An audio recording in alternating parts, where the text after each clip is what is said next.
Dragon ball Dayma की कहानी एक रहस्यमयी खतरे के इर्द गिर्द घूमती है।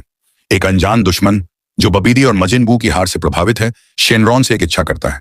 इस इच्छा के कारण गोकू, वेजिटा और यहां तक कि सुप्रीम का शिन और किबिटो भी बच्चों जैसे छोटे रूप में बदल जाते हैं। गोकू और उसके साथी एक अजीब जगह पर जागते हैं और देखते हैं कि वे सभी छोटे बच्चों में बदल चुके हैं। कोई भी नहीं समझ पा रहा कि यह कैसे हुआ। तभी अचानक एक अजीब और गरीब दानव प्रकट होता है, डेगेसू, जो बताता है कि यह सब दानव राजा गोमा के प्लान का हिस्सा है। गोमा एक पुरानी भविष्यवाणी से डरता है जिसमें कहा गया था कि गोकू और वेजिटा जैसे योद्धा ही उसे हरा सकते हैं। इसीलिए वह एक चाल चलता है, डेंडे को अगवा कर लेता है और उसे पहली राक्षसी दुनिया में छिपा देता है। गोमा की साजिश, गोकू और वेजिटा को जाल में फंसाने की चाल। डेंडे गोकू और वेजिटा का करीबी दोस्त है, इसलिए गोमा जानता था कि वे उसे बचाने के लिए जरूर आएंगे।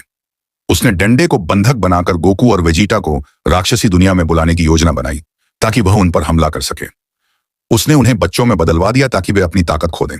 अब अगर गोकू और उसके साथी अपनी असली शक्ति वापस चाहते हैं तो उन्हें दानव क्षेत्र की खतरनाक यात्रा करनी होगी। गोकू अपने मिनी रूप में भी सुपर सायन बन सकता है, जिससे पता चलता है कि उसकी ताकत पूरी तरह से कम नहीं हुई है।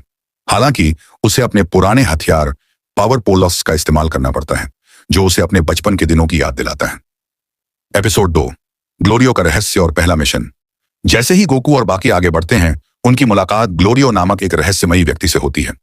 वह बताता है कि इस दुनिया से बाहर निकलने के लिए उन्हें अल्टीमेट एनर्जी स्फीयर ढूंढनी होगी, जो इस दानव क्षेत्र की सबसे बड़ी ताकत है। लेकिन इसके लिए उन्हें कई खतरनाक इलाकों से गुजरना होगा।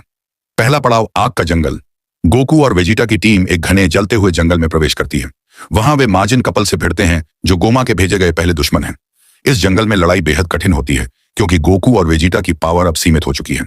लेकिन गोकू की तेज सोच और पिकोलो की रणनीति की मदद से वे किसी तरह बच निकलते हैं। एपिसोड 3 से 4, दानव योद्धाओं का हमला और पांची की मदद। गोकू की टीम अब दानव क्षेत्र के अंदर और गहराई में जा चुकी है, जहां वे एक रहस्यमयी लड़की पांजी से मिलते हैं। वह बताती है कि गोमा ने दानव क्षेत्र पर कब्जा कर लिया है, लेकिन इससे भी बड़ी समस्या यह थी कि गोमा ने डेंडे को अगवा कर लिया और उसे राक्षसी दुनिया डेमन रियल्म में छिपा दिया। डेंडे को बचाने और राक्षसी दुनिया से बाहर निकलने का एक ही तरीका था, 3 रहस्यमयी ड्रैगन बॉल्स को खोजना। गोकू और वेजिटा की खोज यात्रा शुरू होती है। गोकू और वेजिटा को पता चलता है कि राक्षसी दुनिया से निकलने के लिए 3 स्पेशल ड्रैगन बॉल्स चाहिए। ये तीनों बॉल्स 3 सबसे खतरनाक तामागामी योद्धाओं के पास थीं। पहली ड्रैगन बॉल तामागामी 1 से मुकाबला। पहली ड्रैगन बॉल तामागामी 1 के पास थी, जो एक विशाल और ताकतवर राक्षसी योद्धा था। गोकू ने अपनी स्पीड और टेक्निक से लड़ाई लड़ी और दोनों मिलकर तामागामी 1 को हरा देते हैं। जीत के बाद उन्हें 1 स्टार ड्रैगन बॉल मिलती है। वेजिटा बनता है सुपर सायन 3। एपिसोड 12 में वेजिटा तामागामी 2 से भिड़ता है और अपनी सुपर सायन 3 शक्ति का इस्तेमाल करके उसे हरा देता है। इससे उन्हें 2 स्टार ड्रैगन बॉल मिलती है। माजिन डू वर्स तामागामी 1 दूसरी ओर, माजिन डू तामागामी 1 से लड़कर 1 स्टार ड्रैगन बॉल हासिल करता है। इस बीच उन्हें एक नया साथी मिलता है, देनसेत्सु, जो एक नामेकियन योद्धा है और बताता है कि गोमा के पास एक रहस्यमयी शक्ति है जो शायद ड्रैगन बॉल से भी ज्यादा खतरनाक हो सकती है। एपिसोड 7 से 9, टीम का सबसे बड़ा धोखा और गोकू की नई शक्ति। जैसे जैसे टीम आगे बढ़ती है, वे एक बड़ा रहस्य खोजते हैं। उनकी टीम में से ही कोई उन्हें धोखा दे रहा है। अचानक पिकोलो पर शक किया जाता है, लेकिन असली गद्दार कोई और होता है। यह पता चलता है कि ग्लोरियो ही असली गद्दार था, जिसने गोकू को जाल में फंसाने के लिए यह पूरा प्लान बनाया था। अब गोमा को रोकने का एक ही तरीका बचा है, गोकू को अपनी नई शक्ति को जगाना होगा। लेकिन एक बड़ा सवाल, क्या वह ऐसा कर पाएगा? एपिसोड 10 से 12, फाइनल बैटल गोकू बनाम गोमा। गोकू और उसकी टीम आखिरकार गोमा के महल में पहुंचती है, लेकिन यह कोई साधारण लड़ाई नहीं होने वाली। गोमा अपने अल्टीमेट डार्क फॉर्म में चला जाता है, जो इतना ताकतवर है कि उसकी हर एक किक से पूरा दानव क्षेत्र हिलने लगता है।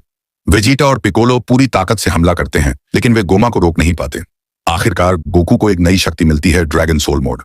इस रूप में गोकू की शक्ति उसकी सभी पुरानी ताकतों से कई गुना ज्यादा हो जाती है। गोकू का dragon soul super saiyan 4 form. Shenron Goku को उसकी फाइनल फॉर्म देता है, ड्रैगन सोल सुपर सायन 4। इस रूप में गोकू की पावर इतनी ज्यादा हो जाती है कि पूरा दानव क्षेत्र कांपने लगता है। गोकू अब ड्रैगन किंग कामेहमेहा छोड़ता है, जो सीधे गोमा के शरीर को चीर कर रख देता है।